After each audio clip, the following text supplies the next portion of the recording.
Abra sua Bíblia comigo. Gênesis. Livro de Gênesis. Capítulo de número 27. Gênesis é o primeiro livro da Bíblia. Então está bem fácil da gente conseguir localizar aí, amém? Gênesis, capítulo de número 27. Eu quero ler a partir do versículo de número 18. Obrigado, Milton. Gênesis 27, 18.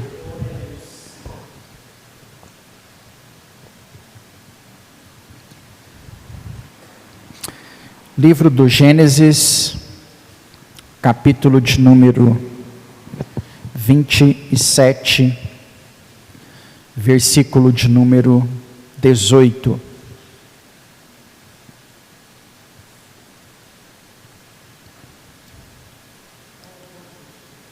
Glória a Deus.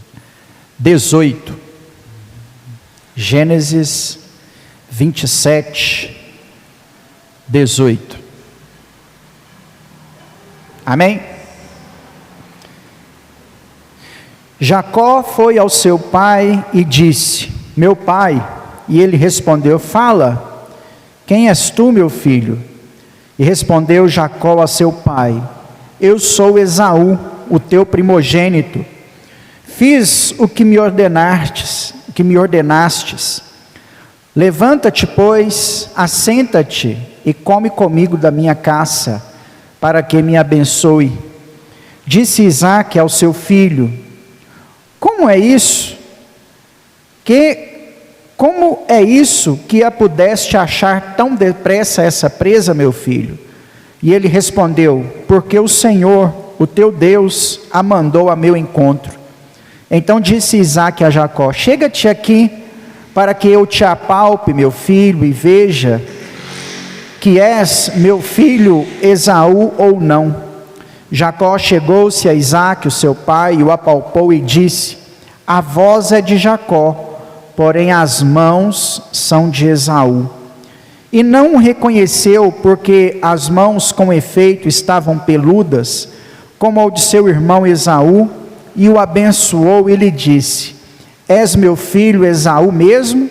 E ele respondeu: eu sou. Então disse: chega isso para perto de mim, para que eu coma a caça de meu filho, para que eu te abençoe. Chegou-lhe e lhe comeu, e trouxe também vinho, e ele bebeu. Então lhe disse Isaque, seu pai: chega-te e me dá um beijo, meu filho. E ele chegou e o beijou. Então o pai aspirou o cheiro da roupa dele, o abençoou e disse: eis que o cheiro do meu filho é como o cheiro do campo que o Senhor lhe abençoou.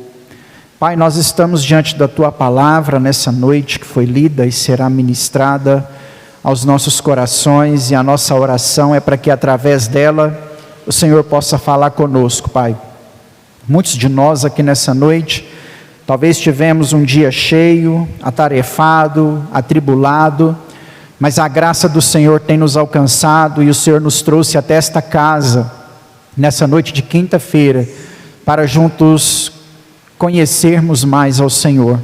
Por isso eu oro, Pai, para que esta palavra não seja de mim ao coração da igreja, mas seja do Senhor ao nosso coração, porque só vai ter valido a pena estar aqui, se realmente o Senhor for o nosso motivo. Então, Deus, em nome de Jesus, fala conosco aqui neste lugar, fica à vontade entre nós. Amém e amém. Pode se assentar, meu irmão.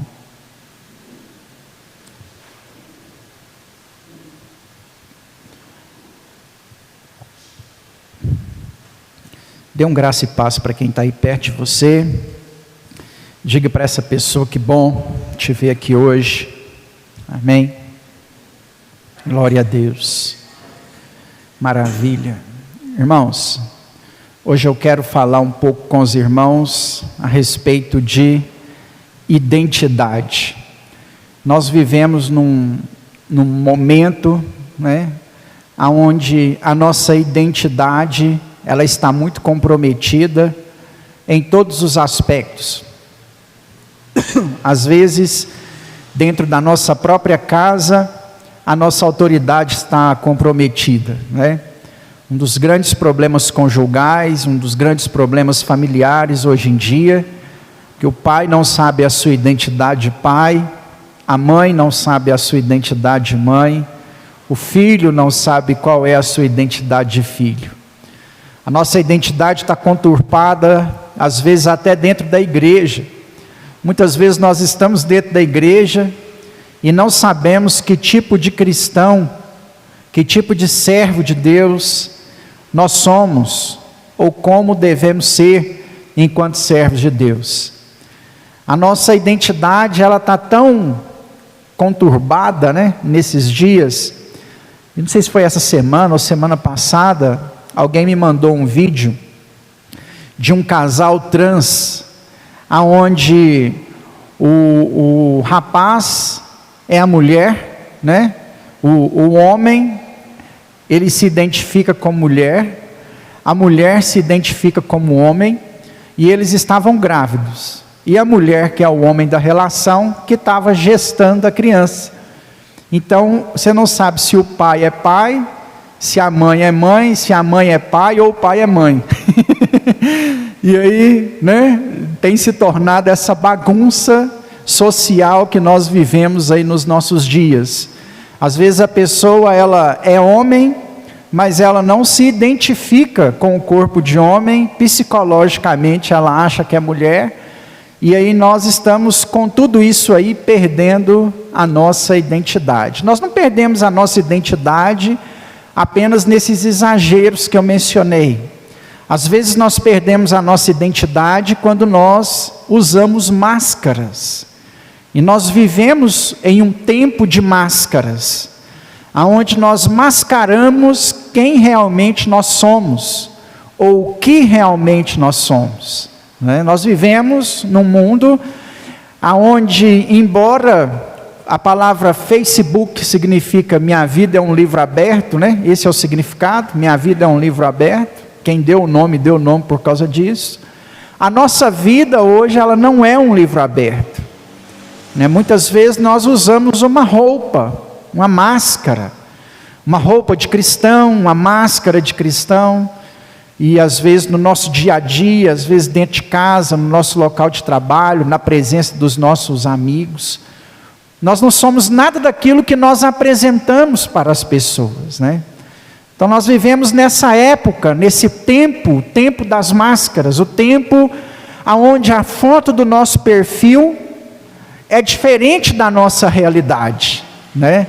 Porque a foto do nosso perfil, ela é uma foto com filtros, com melhoras, os pés de galinha, as rugas, são escondidas pelos filtros do Instagram, a idade, né?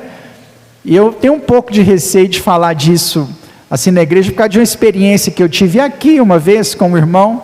Há muito tempo atrás eu preguei aqui falando que esse negócio da foto de perfil, aí um irmão entendeu que eu estava pregando para ele, né? Que ele estava escondendo a idade mesmo com a foto, aí ele achou que eu estava falando para ele, e ele não veio na igreja mais, e eu fiquei chateado, porque era uma pessoa que a gente gostava muito e não teve nada a ver com isso, né? Mas não deixa de ser uma realidade.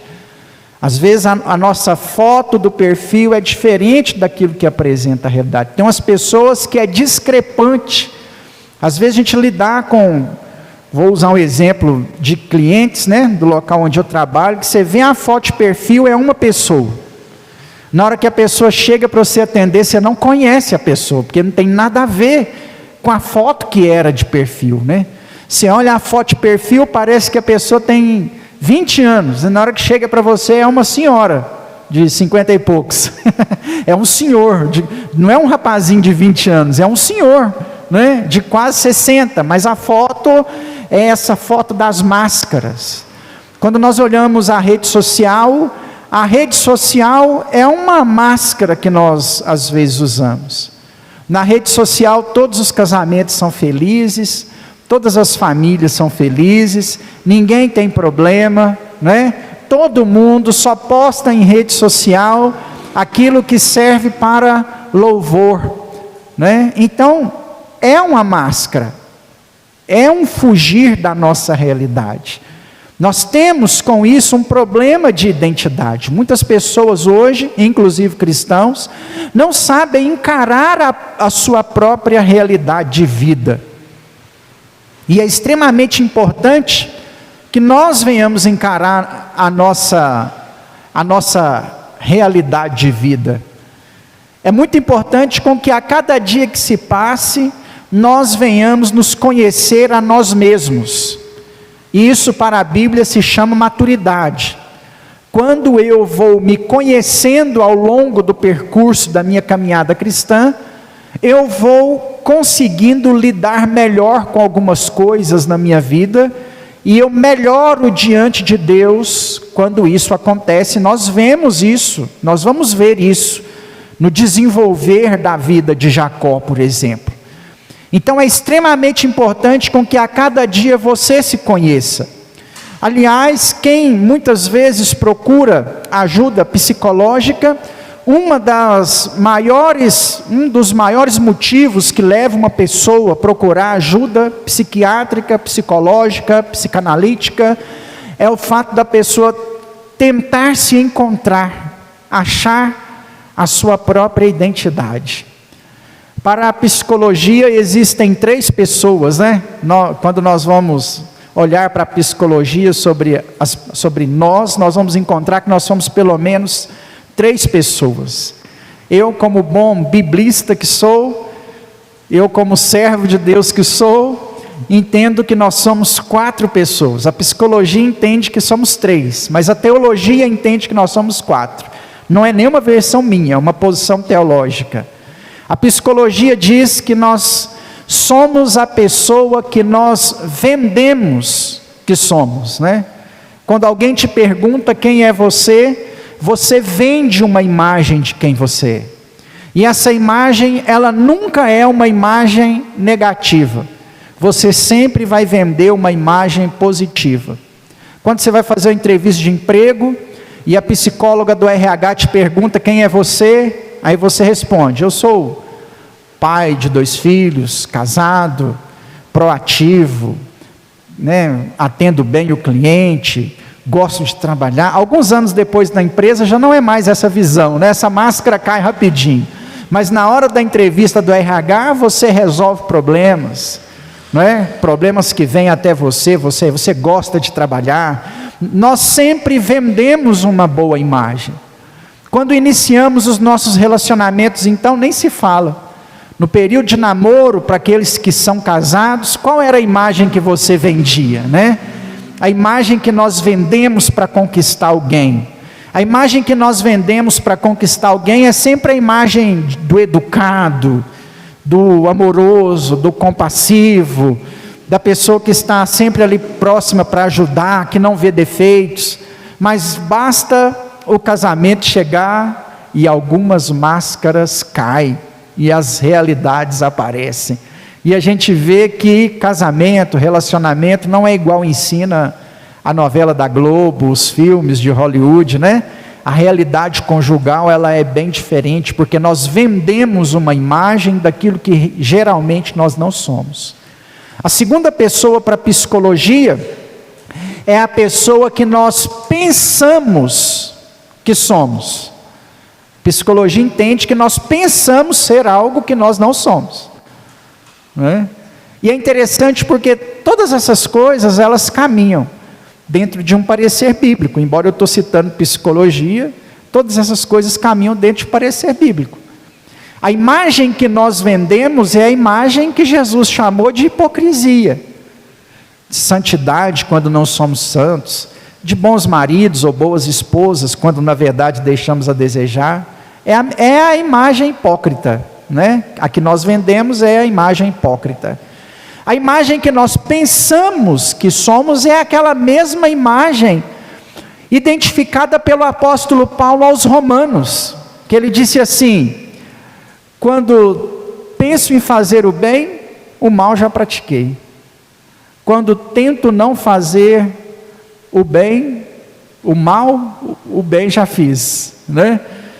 É essa imagem daquilo que a gente pensa que é.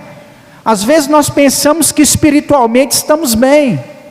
Pensamos que a nível de religião nós estamos uma maravilha. Pensamos que somos o melhor servo de Deus que pisa sobre a face da terra. Nós pensamos ser o melhor funcionário da nossa empresa. Você pensa que você é. Você pensa que você é a melhor esposa, você pensa que você é o melhor marido. É aquilo que nós pensamos ser. É a segunda. E a terceira pessoa pregada pela psicologia é aquela pessoa que nós realmente somos. Que é a que o psicólogo, o terapeuta, vai conduzir a pessoa num tratamento para tentar se encontrar. Quem é você? Né? E teologicamente tem a quarta pessoa, que é a pessoa que só Deus sabe que você é. Que nem você mesmo sabe, porque você acha que você é uma coisa, vem de outra, e na verdade é outra coisa bem diferente, mas só Deus, só o Senhor sabe quem é você de verdade. Por isso que o salmista diz no Salmo 139, que o Senhor nos sonda, e o Senhor nos conhece. Deus nos conhece melhor do que nós mesmos.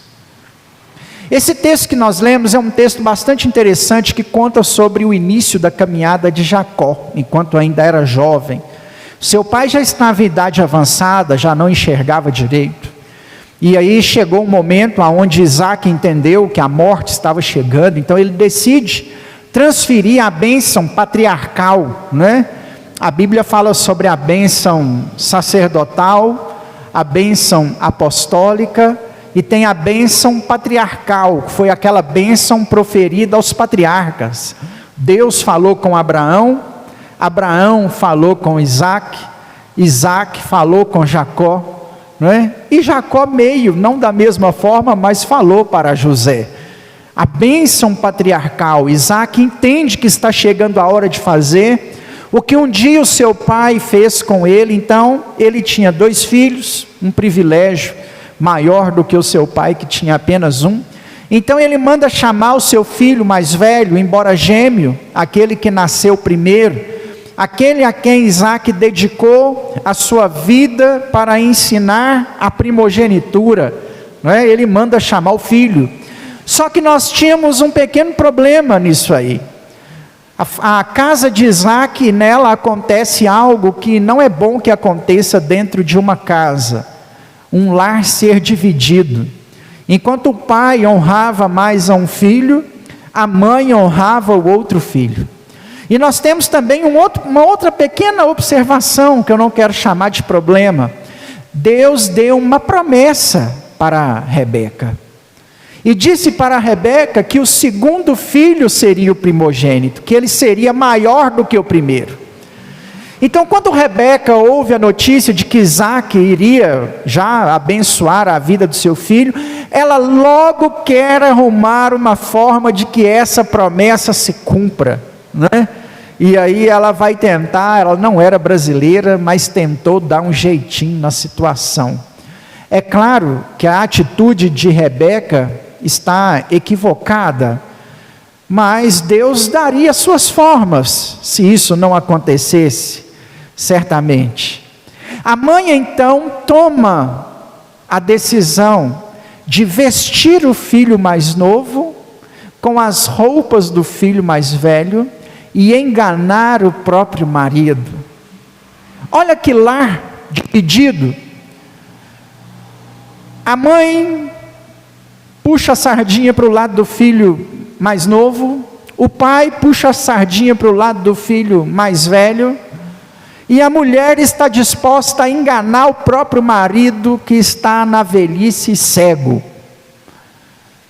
É um lar com vários problemas. Quantas vezes os nossos lares têm os mesmos problemas, né?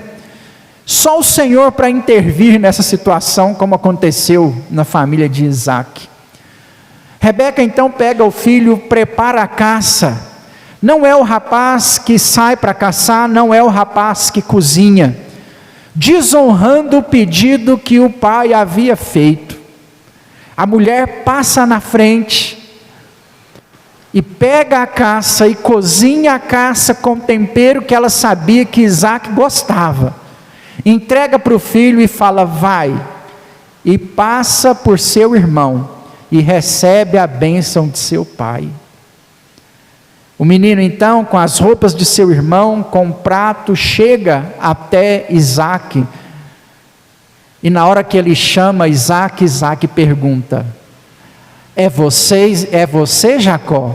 E ele responde: não, pai, sou eu, Esaú. Quem é você? Eu sou Esaú. Jacó naquele momento colocou uma máscara de quem ele não era.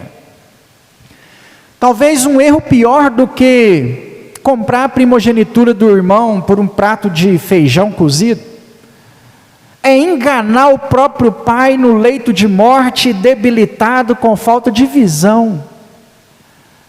Quantas vezes, irmãos, no mundo em que nós vivemos, nós vestimos uma roupa, mas por dentro dessa roupa tem algo muito diferente, tem algo que precisa ser tratado por Deus. Talvez você está vestindo a roupa de Esaú, de ser alguém forte, de ser alguém que caça, de ser o orgulho do seu pai, de ser o futuro chefe da família, de ser visto pelo seu pai como um super-herói. Mas por trás dessa máscara, por dentro dessa roupa, tem alguém que é franzino, fraco, debilitado, filhinho da mamãe, que não daria conta de fazer absolutamente nada do que se está propondo. Mas somos incapazes de nos identificar diante de Deus, porque a imagem que nós precisamos passar é sempre uma imagem positiva. É sempre uma imagem positiva. Não que isso deva acontecer, mas não gostamos de expor nossas fraquezas. Nós não gostamos de expor os nossos pecados. Nós costumamos vestir a roupa de Esaú. E muitas vezes espiritualmente Deus vai perguntar para a gente: quem é você? E qual resposta nós teremos que dar para Deus quando Ele nos perguntar quem somos nós? Quem é você diante de Deus? Se Deus aparecesse para você agora e perguntasse: quem é você? Qual é a sua resposta? Muitas vezes nós nos escondemos atrás de títulos e cargos. Eu sou o gerente da Company Energy Blaster Master. Quem é você? Eu sou o pastor Tiago. Não sei se você já percebeu, quando eu assino alguma coisa, eu coloco Tiago Márcio Pastor. Eu não ponho PR Tiago Márcio, eu ponho Tiago Márcio Pastor. Porque uma vez um mestre, em quem eu tenho orgulho de dizer que fui discípulo, porque tem alguns que eu tenho vergonha de dizer que eu fui discípulo, né? Com alguns eu aprendi a como fazer, e com um eu aprendi a como não fazer. Então um dos que eu tenho orgulho em dizer, né, que foi mestre, me ensinou uma vez que antes do pastor tem um homem que pode errar, um homem que pode falhar, tem um homem que é pai, que é marido, que trabalha, que respira, que vai ao banheiro, que tem necessidade, que tem temperamentos, que fica com raiva ou que não fica com raiva. Antes do PR tem alguém, existe alguém antes do PR, não o PR antes de alguém, porque às vezes nós nos escondemos atrás do título. Quem é você? Eu sou o amigo do fulano de tal. Não quero saber de quem você é amigo. Você já viu a pessoa que às vezes é parada numa blitz, e está tendo muita blitz aí na nossa cidade, né? Todo dia na operação policial. Hoje eu passei por uma ali perto da cadeia, e aí o cara: quem é você? Eu sou amigo do coronel, tenente, não sei das quantas. Não, eu quero a sua carteira, não é a carteira do tenente coronel. Quem é você? Quantas vezes para conseguir um favor na prefeitura, você chega lá e fala: eu sou filho do fulano de tal me mandou, que embora no Brasil isso aí seja necessário, né? a indicação de alguém, mas e nós, quem somos? E você, quem é? Então muitas vezes nós nos escondemos atrás dessa máscara, dessas roupas. Jacó talvez se escondeu atrás dessas roupas a sua vida inteira, durante os 14 ou 15 anos que ele trabalhou na casa do seu tio Labão. Glória a Deus, um dia Deus resolveu esse problema de identidade de Jacó. Sabe que dia Deus resolveu o problema da identidade de Jacó? No vale de Jaboque, quando Jacó brigou com o anjo. Parece que Jacó não sabia direito quem ele era, até hoje, 15 anos depois, lá no vale de Jaboque, Jacó tinha dúvidas de quem ele era, porque havia uma promessa sobre ele, de que ele era o primogênito, de que ele tinha recebido a bênção de Deus, e ele está com medo de que o seu irmão tire a vida. Isso ainda é uma crise de identidade. Ele não sabia o valor ainda daquela primogenitura, da bênção do seu pai, dele ser o eleito de Deus. Ele não sabia, ele desce ao vale de Jaboque com medo, mas Deus resolve o problema e fala para ele assim: você não é mais Jacó, você agora é Israel. Você desceu aqui, Jacó, mas você vai subir daqui, Israel. Você agora é Israel de Deus.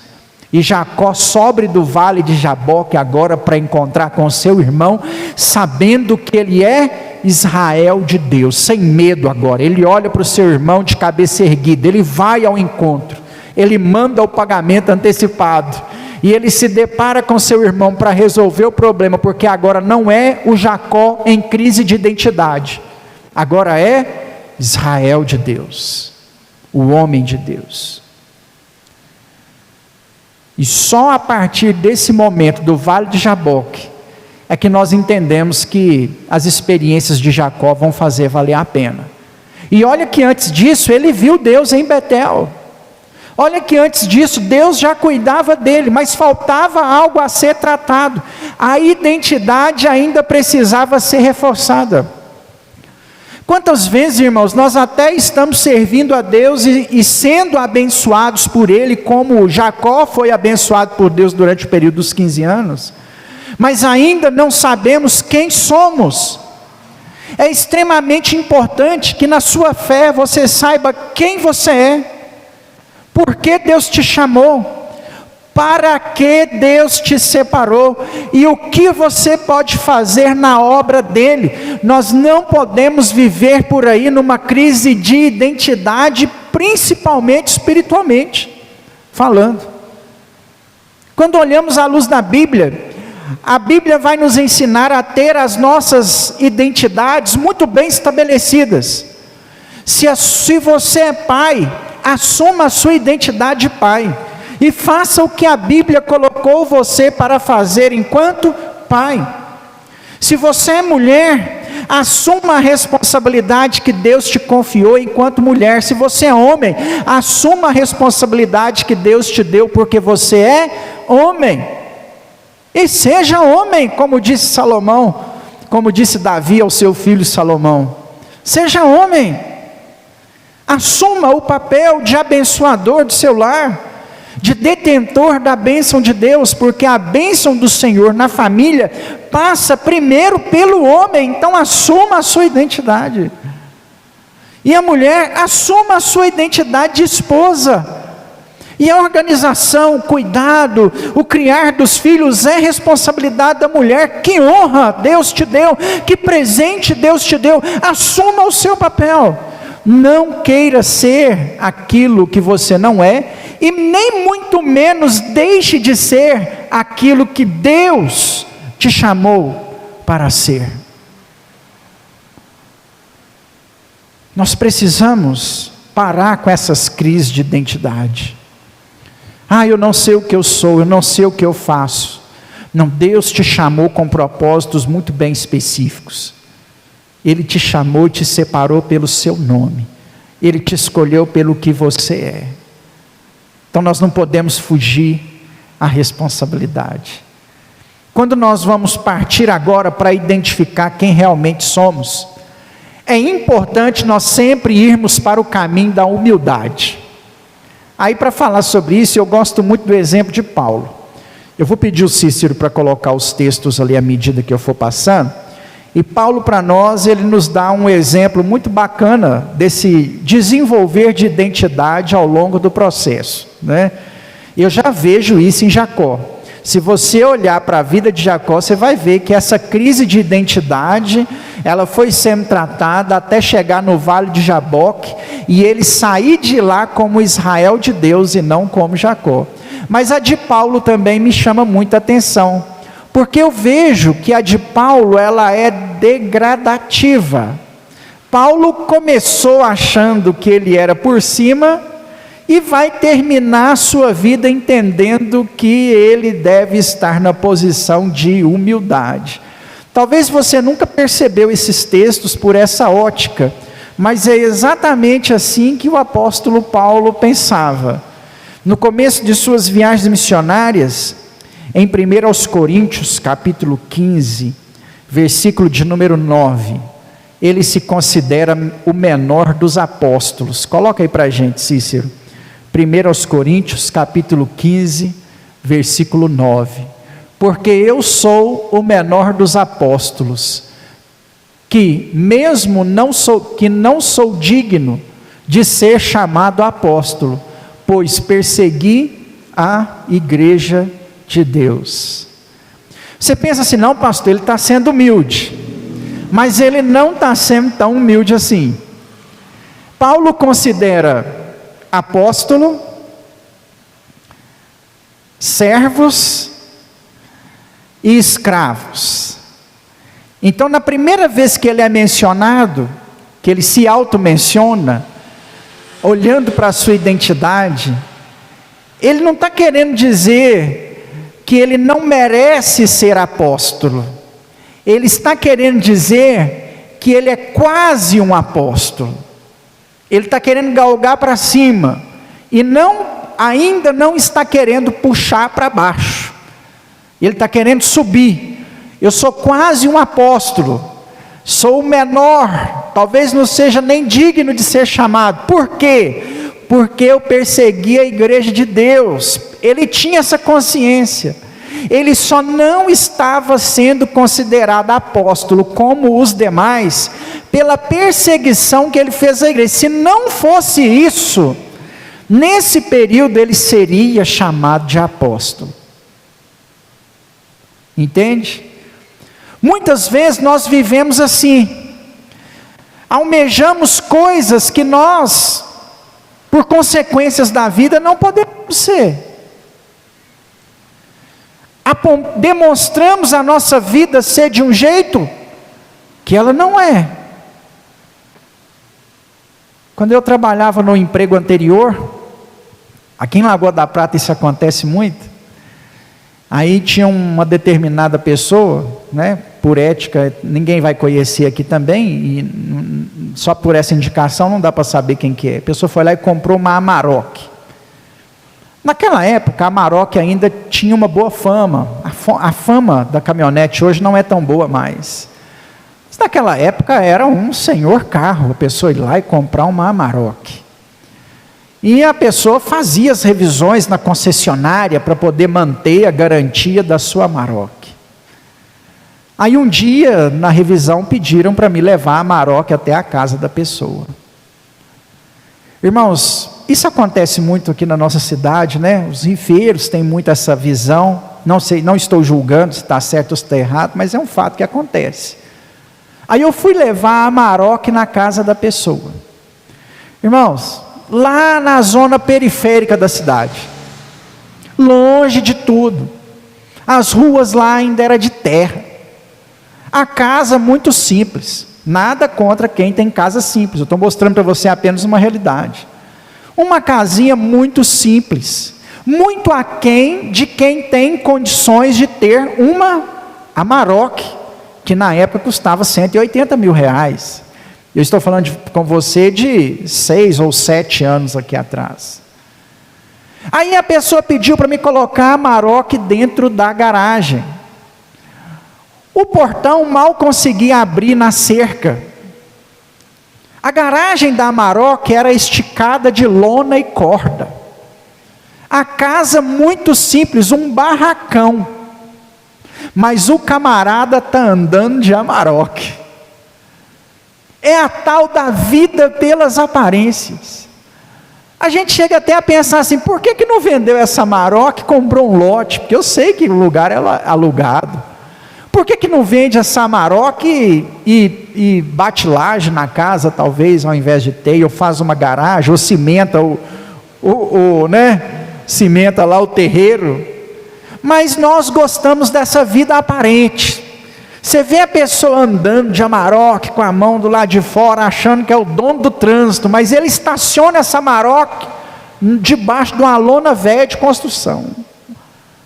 Muitas vezes nós almejamos ou queremos ser alguma coisa que nós não vamos poder ser. Os nossos pés têm que estar no chão para a gente encarar a vida de verdade. Do que adianta eu bancar de aparência e não conseguir pagar a fatura do cartão depois? Do que adianta eu ostentar algumas coisas e a minha realidade ser diferente? Nesse negócio aí de rifeiro, teve uma vez lá também que o camarada comprou um Golf TSI Turbo 2.0. Aqui na região só tinha 2.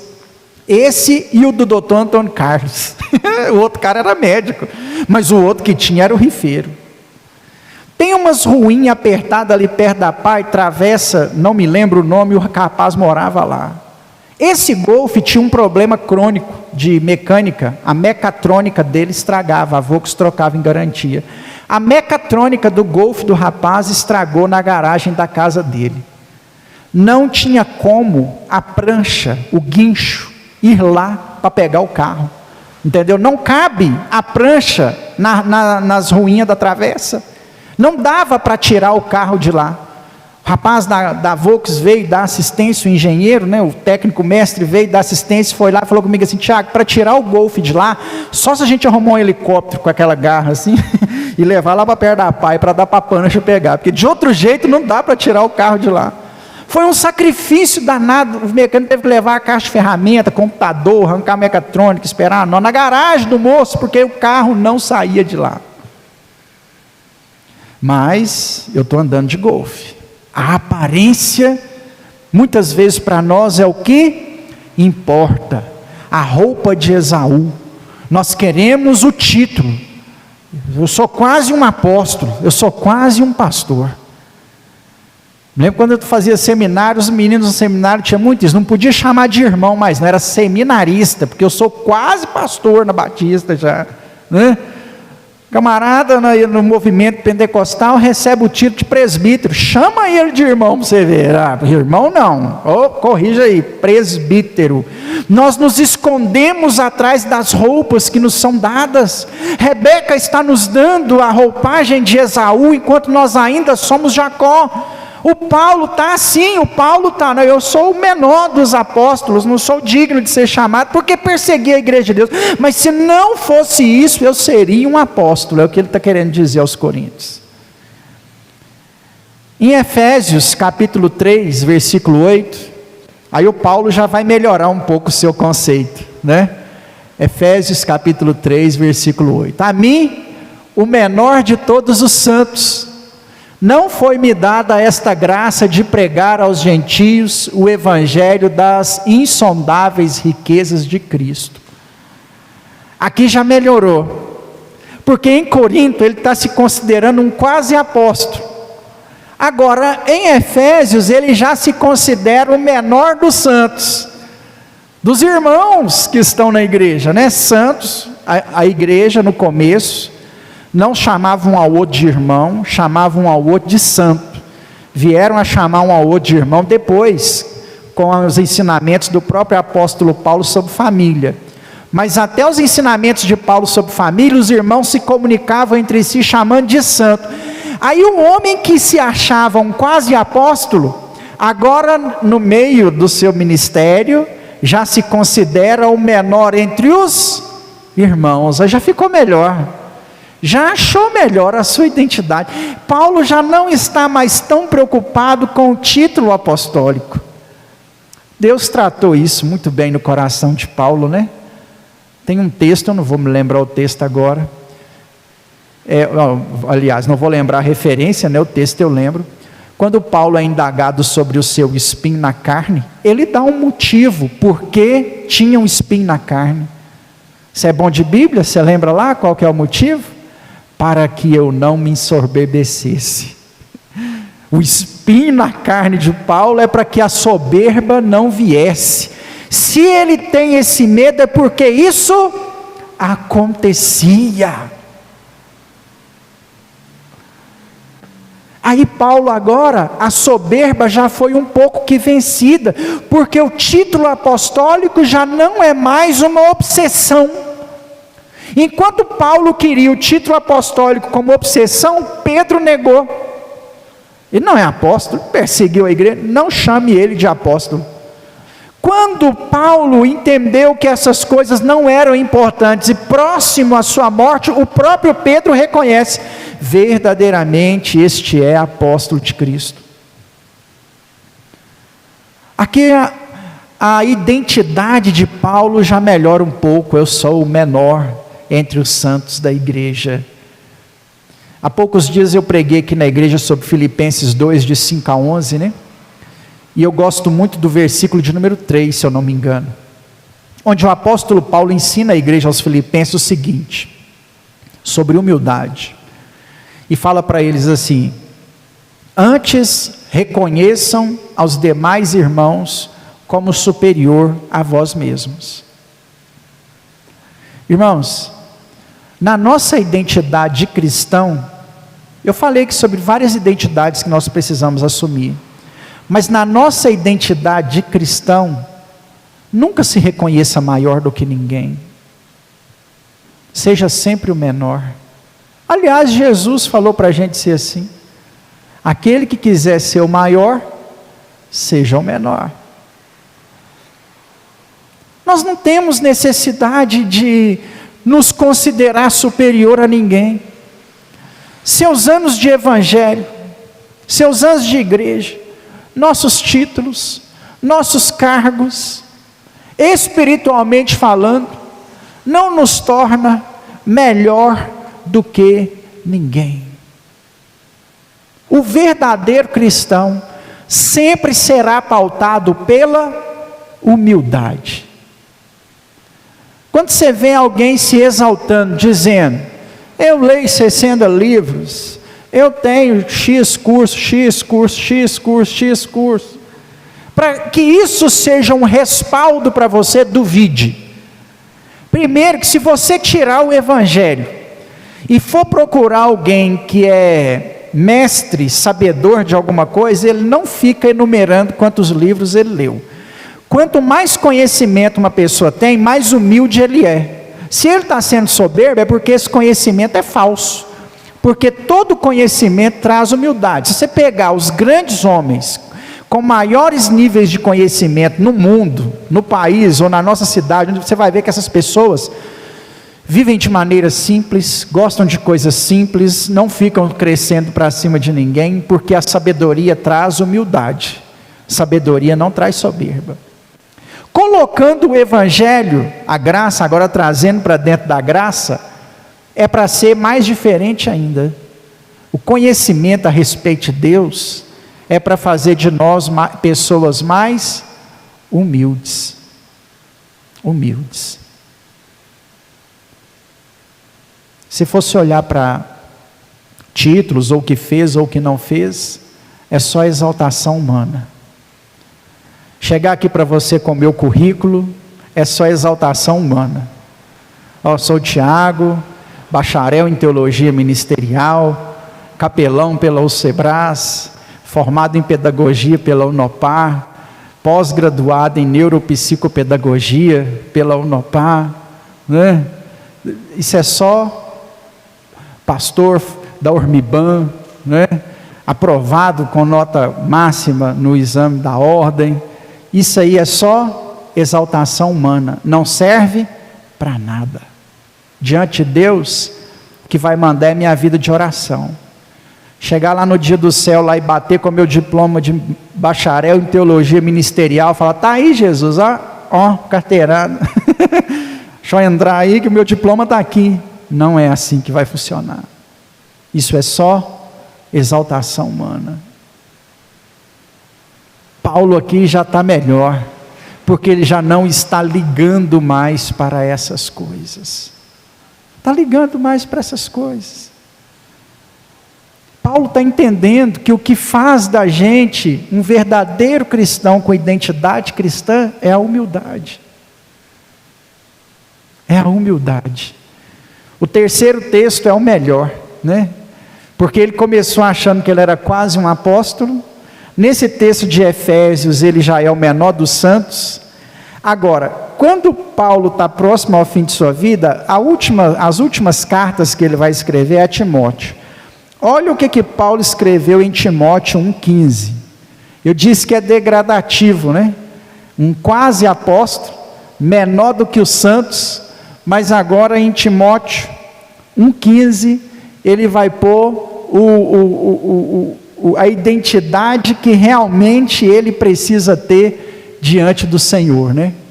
Fiel é a palavra e digna de aceitação que Cristo Jesus veio ao mundo para salvar os pecadores, a qual eu sou o principal. Tem uma outra versão, o Cícero colocou ele em revista e atualizada, eu não vou saber se é a King James, tem uma versão que fala assim, o maior dos pecadores, não é lá, ó, essa aí, ó. Para salvar os pecadores, dos quais eu sou o pior. Tem uma versão que fala assim, o maior dos pecadores ainda, mas já deu para a gente entender, mas tem uma que fala, o maior dos pecadores. O camarada era um quase apóstolo, um menor do que os santos, agora ele é o pior dos pecadores, na última fase da sua vida. Essa é a consciência que nós precisamos ter enquanto identidade cristã. Todos nós que estamos aqui somos o pior dos pecadores. Qual de nós aqui vai poder um dia bater no peito e falar, eu, Senhor? Não, irmãos. A nossa identidade sempre vai ter que ser a identidade de humilhação. Agora é interessante também o seguinte, para finalizar, sempre o nosso exemplo tem que acabar com Jesus, né? Lucas capítulo 9, versículo de número 20. Isaac perguntou para Jacó, quem é você? Ele respondeu, não sou Jacó, sou Esaú. Não sou alguém que eu deveria ser, eu sou alguém que eu penso ser. Sou Esaú. Sou Esaú, não sou Jacó. O Paulo entendeu o seguinte, sou o quase apóstolo, o menor entre os irmãos, agora sou o pior dos pecadores. Quando perguntaram para Paulo quem ele era. Agora perguntam para Jesus, mas vos perguntou ele, quem dizeis que eu sou? Então falou Pedro e disse, és o Cristo de Deus. Jesus também assumiu a sua identidade, não apenas nesse texto, não apenas nesse versículo, mas em vários outros. Por várias vezes ele foi indagado, por várias vezes ele foi perguntado, o Senhor é o Messias? O Senhor é o profeta que deveria de vir? O Senhor é o Filho de Deus? Quem vós dizeis que sou? Pedro sabia quem ele era. O Senhor é o Cristo, ungido de Deus. Diante de Deus, irmãos, nós precisamos ser quem Ele nos chamou para ser. Não queira ter outra identidade diante do Senhor. E nas demais áreas da nossa vida, queira ser quem você não é. Nós temos que ser, diante de Deus, quem de fato nós somos. Procure se encontrar diante do Senhor. Talvez você vende que você é uma pessoa de oração, ou talvez você pense que é uma pessoa de oração, Mas eu pergunto para mim, para você nessa noite, realmente nós somos? Talvez nós pensamos que somos cristãos de verdade. Eu pergunto para mim e para você, temos nos comportado como cristãos de verdade diante do Senhor? Dizem que para saber quem de fato nós somos, nós temos que perguntar para a pessoa mais perto de nós, né? Que perguntar para você mesmo, você sempre vai vender a imagem daquilo que você deveria. Talvez se você perguntar ao Tiago Natan quem é o Tiago Natan, ele vai dar uma resposta, mas para falar quem é o Tiago Natan, talvez eu responderia melhor para você do que ele mesmo. Diante de Deus isso não vale. Diante de Deus Ele nos chamou, irmãos, e dele nós não podemos esconder nada, nós não vamos conseguir. Ele sabe quem realmente nós somos. E Deus quer fazer de nós servos, servas dele de verdade. Quando o mundo olhar para nós lá fora, eles enxerguem em nós os servos de Deus que de fato nós somos, sem roupa de Esaú. Amém? Estou falando para você mudar a sua foto lá de perfil do Instagram, não. Mas nós não podemos viver a mentira que Jacó viveu. Nós não podemos querer enganar o nosso pai. Sabe por quê? Você viu a fala do Isaac? Mas a voz é de Jacó, o cheiro é de Esaú, mas a voz é de Jacó. Deus sempre vai ver quem de fato nós somos, a Ele nós não enganamos. Amém? Se coloque de pé, vamos orar. Deus, muito obrigado por estarmos aqui nessa noite de quinta-feira. Nós oramos, ó Pai, para que a cada dia o Senhor possa fazer com que venhamos nos encontrar na Tua presença, sabedores, ó Pai, de quem o Senhor é, que nós possamos, ó Deus, em nome de Jesus, viver diante do Senhor sem hipocrisia, sem falsidade, Deus, que nós possamos conseguir agradar o Teu coração e ser diante do Senhor verdadeiros servos, ó Pai, em nome de Jesus, amém. Enquanto o pastor Jadir vai cantar ali mais uma canção para a gente, se nessa noite você quer receber uma unção sobre a sua vida, se você quer fazer um propósito de oração, saia do seu lugar, venha aqui à frente, eu vou ungir você. Aí você volta para o seu lugar, dobra os seus joelhos em oração, amém? E ora ao Senhor no seu propósito, crendo que Ele está aqui te ouvindo, em nome de Jesus, amém? Deus, eu quero nas suas mãos, Pai, com este óleo, através deste óleo, ungir, Deus, cada um dos irmãos na Tua presença, Pai, que o óleo que é símbolo de consagração na Tua igreja, Deus, alcance a vida, a casa, a família dos Teus servos na Tua presença, Senhor. Toma nas suas mãos, Deus, cada irmã, cada irmão aqui nessa noite de quinta-feira. Ouve a oração dos Teus servos, Pai. Atende o clamor da Tua igreja aqui nessa noite. Faça, Senhor, com que nós possamos andar na Tua presença, viver na Tua presença, Pai. Nós consagramos ao Senhor cada um dos irmãos nessa noite, Deus. Toma nas suas mãos, Pai. Que a Tua graça, Teu amor, Tua bondade seja manifesta, Deus, sobre a vida, sobre a casa de cada um na Tua presença, Senhor. Em nome de Jesus, Pai. Aleluia. Te amo em nome de Jesus. Te amo em nome de Jesus. Glória a Deus. Coração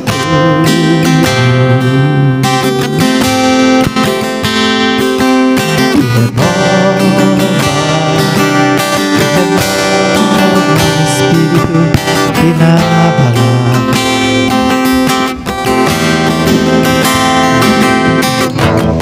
Não retira de nós Teu Espírito.